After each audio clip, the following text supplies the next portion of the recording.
여러분, 식당 이러면 자영업자들이 대표적으로 진입한 업종입니다. 그런데 이 업종들에서요, 잘 나가는 자영업자도 할인을 시작했고요. 일반 자영업자, 평균 자영업자, 여기도 할인을 시작을 했습니다. 살아야 된다는 거죠. 그것도요, 배달해 가서 가든가 혹은 와서 포장해서 가든가 이런 쪽은요, 거의 반값으로 가격을 낮춰서 줄 만큼 할인을 하고 있습니다. 그야말로 생존이죠, 생존. 일단 매출이라도 조금 늘려자. 순익은 뭐 지금 상관없다. 매출이라도 좀 늘려서 단골들을 뺏기지는 말자. 이 어려운 속에서도 매출을 늘려서 단골들을 뺏기지 말자는 이 내용이 바로 생존 할인인 거예요. 생존 할인. 그런 할인 경쟁이 쭉쭉 늘어나고 있는데 당장 보면요, 한촌 설렁탕 중에서 제일 잘하는 데가 한촌 설렁탕, 신선 설렁탕 이런 데잖아요. 한촌 설렁탕은요 3,900원짜리 설렁탕을 내놨습니다. 3,900원짜리. 이게 보통 8,000원, 9,000원 받거든요. 8,000원이 일반적인 가격이고 특은 얼큰 같은 경우는 8,500원을 받는데 3,900원짜리 이벤트를 한다는 것은 진짜 반도 안 되는 그런 가격으로 지금 이벤트를 하잖아요. 삼원가든, 아마 강남의 가든식 고깃집 원조 이러면 삼원가든입니다. 명문 식당이죠. 삼원가든에 가서 지금도 밥 먹으려고 하면 밥 먹기가 어려워요. 그런데 코로나19가 터지면서 이게 상황이 조금 달라졌죠. 그러면서요, 삼원가든이 그동안 돈을 많이 벌어서 또 다른 여러 가지 블루밍 가든도 만들었고요, 부처스컷도 만들었고요, 메이징 A도 만들었고요, 툭불등심도 만들었습니다. 외식 브랜드를 많이 만들었어요. 여기가 SG 다인힐이라는 데서 운영을 하는데 여기 모두가 말입니다. 배달 주문할 경우에는 30% 할인 행사를 합니다. 29일부터 다음 달 17일까지. 배민 라이더스라든가 푸드플라이라든가 띵똥이라든가 쿠팡 이처로 주문하면 30% 할인해 준다니까요. 30%. 이게 명문 이런 식당이 30% 할인해 준다는 것은요, 뭐 분명합니다. 그것도 하루 이틀도 아니고 3주 동안 한다는 거. 이거 생존하기 위해서요. 그만큼 어렵다는 겁니다. 여기가. 삼원가든이 어렵다 그러면 다른 데는 어떻겠어요? 다 마찬가지라는 이야기입니다. 게다가 1+1도 나오기 시작했어요. 아니 1+2도 나오기 시작했어요. 1+1, 1+2 이러니까 대형마트에서 있는 일이라고 생각되시잖아요. 그렇지 않습니다. 피자헛에서 그런 일이 일어나고 있어요. 피자헛에서요. 피자헛에서요 1+2 프로모션을 하고 있습니다. 피자 한 판을 온라인으로 포장 주문하면요, 메가 크런치 피자 한 판 그냥 주고요, 매그넘 아이스크림 한 팩 4개 들어있는 거 그냥 줍니다. 실질적으로 보면 40% 할인 혜택하고 똑같습니다. 던킨 도너츠도 마찬가지입니다. 한 달간 금요일마다 배달해서 먹잖아요. 그럼 30% 할인합니다. 금요일마다. 이게 던킨, 뭐 대기업에서 운영하는 데도 있죠. 미쉐린. 이게 미쉐린 레스토랑 이러면요, 최고의 어떤 맛을 가지고 있으면서 최고의 모양을 가지고 있으면서 또 최고의 레스토랑이라고 평가받는 그런 식당을 말합니다. 실제로 서울편에서 2018, 19, 2020년까지 연속 별 1개 등급을 받은 서울 종로에 있는 다이닝 인 스테이스라고 있습니다. 여기 3월 말로 종료합니다. 3월 말로.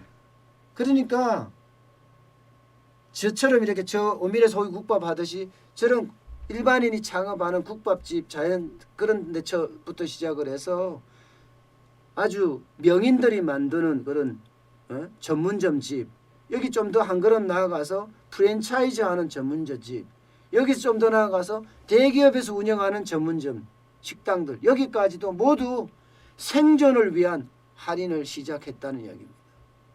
생존을 위한 할인이요. 이것도 뭐 40%, 50% 할인을 하니까 엄청난 할인이죠. 엄청난 할인. 이게요, 여러분. 할인을 시작한다는 건, 그것도 식당이 할인을 시작한다 이 말은요, 이게 저는 마지노선까지 왔다고 생각해요. 식당이 반값 할인을 하잖아요. 이게 점점 가다 보면 가격이 낮춰집니다. 가격이 낮춰진다는 것은요, 물가가 내려간다는 뜻도 돼요. 물가가 내려가면요, 이거 우리 경제에선 치명타로 다가올 수가 있습니다. 지금 현재도 1월, 2월, 3월 물가가 계속 내려왔거든요. 작년에는 0점대였는데 올해는 그래도 1점대였다가 3월이 1%였어요. 물가 상승률이 말입니다. 근데 4월이 만약에 물가가 마이너스로 내려가잖아요.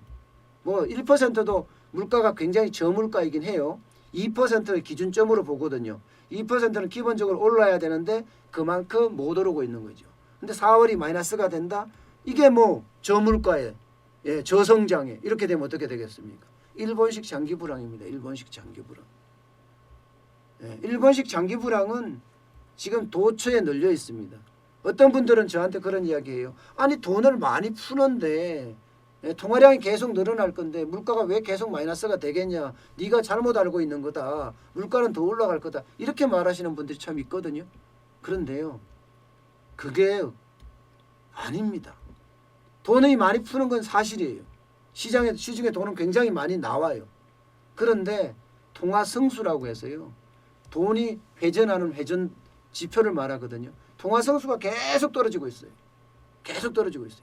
통화성수가 떨어진다는 것은 돈이 돌지 않는다는 뜻입니다. 돈이 돌지 않는다는 뜻은요, 결국은 경제가 활성화되지 않고, 예, 돈이 묶여 있고, 다시 말해서 돈을 안 쓴다는 의미예요. 돈을 안 쓰는 것은요, 물가가 내려갈 수 있는 요소입니다. 왜? 더 내려가기를 기다리기 때문에 돈을 안 쓰는 것도 있거든요.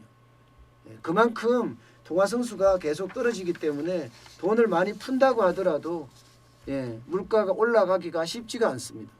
쉽지가 않아요. 게다가 경기가 더 나빠진다고 자꾸 예측을 하기 때문에 많은 사람들이 돈을 안 쓰고 주머니에 잠겨놓고 있어요. 예, 그게 더 큰 문제라고 생각을 해요. 오히려 정부가 재난지원금을 지금 엄청 뿌린다고 하잖아요.